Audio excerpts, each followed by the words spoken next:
Assalamualaikum warahmatullahi wabarakatuh. Perkenalkan, nama saya Elia Zulia sebagai moderatornya dan teman sebelah saya Wela Edesari sebagai pembacanya. Kami dari kelompok 7 akan mempresentasikan makalah kami yang berjudul Aspek Ajaran Islam tentang Akidah atau Ilmu Kalam. Kali ini akan dibacakan oleh Wela Edesari. Baiklah, saya akan membacakan makalah kami yang berjudul Aspek Ajaran Islam tentang Akidah atau Ilmu Kalam. Rumusan masalah. A. Bagaimana ilmu kalam di awal sejarah pemikiran Islam. B. Bagaimana sejarah lahir dan definisi ilmu kalam. A. Ilmu kalam di awal sejarah pemikiran Islam. Pada awal-awal sejarah pemikiran Islam, ilmu kalam tidak seperti ilmu fikih, kurang mendapatkan perhatian, bahkan tidak disetujui di kalangan muslimin. Sikap umat tersebut tidak lepas dari pengaruh pola pembinaan keimanan di masa-masa awal Islam itu sendiri, yaitu Rasulullah dan para sahabatnya. Kenyataan Rasulullah tidak pernah membicarakan masalah keimanan secara perinci, melainkan menghancurkan umat cukup mengimaninya tanpa banyak bertanya, menyebabkan para persahabatan dan tabi'in tidak berkenan, bahkan melarang membicarakan masalah keimanan secara kalimi dan dalam arti memperbincangkannya secara detail berdasarkan argumen dan analisis rasional. Pada zaman Rasulullah, sahabat dan generasi tabi'in mengimani materi pokok akidah dan keimanan secara kalami yang berdasarkan analisis mendalam dan argumen rasional. B. Sejarah lahir dan definisi ilmu kalam.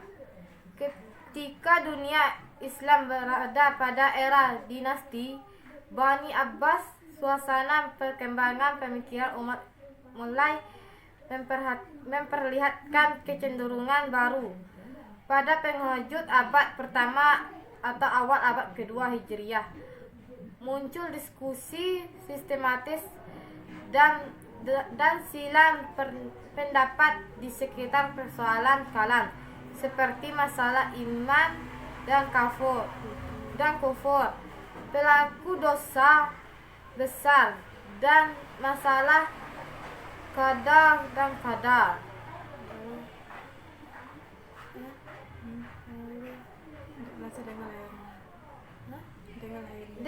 Dengan lahirnya mazhab al-Sunnah wa al-Jamaah, ilmu kalam seakan sudah menjadi barang halal yang diterima oleh seluruh umat Islam.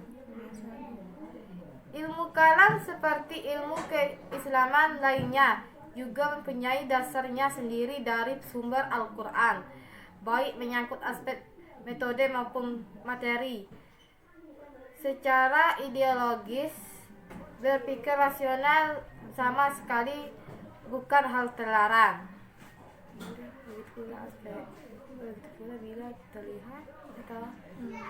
Begitu pula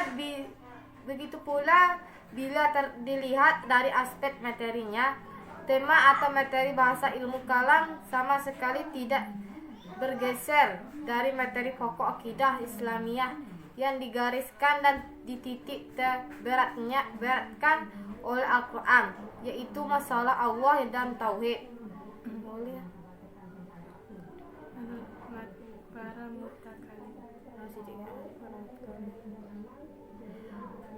Para mutakalim zaman sekarang memang tidak seharusnya mengulang dan memperdebatkan masalah-masalah kalam yang dimunculkan oleh para mutakalim zaman klasik. Demikian itu kalam telah lahir di dunia Islam dengan materi, metode dan karakternya sendiri, yang membedakannya dengan disiplin keislaman lainnya. Para ahli pun telah mencoba mengidentifikasi ilmu ini dengan mengemukakan beberapa definisi konkret, antara lain sebagai berikut. Secara bahasa, kata kalam bahasa Arab berarti susunan kata yang mempunyai arti tertentu. Dari beberapa definisi banyak sekali gitu. Iya.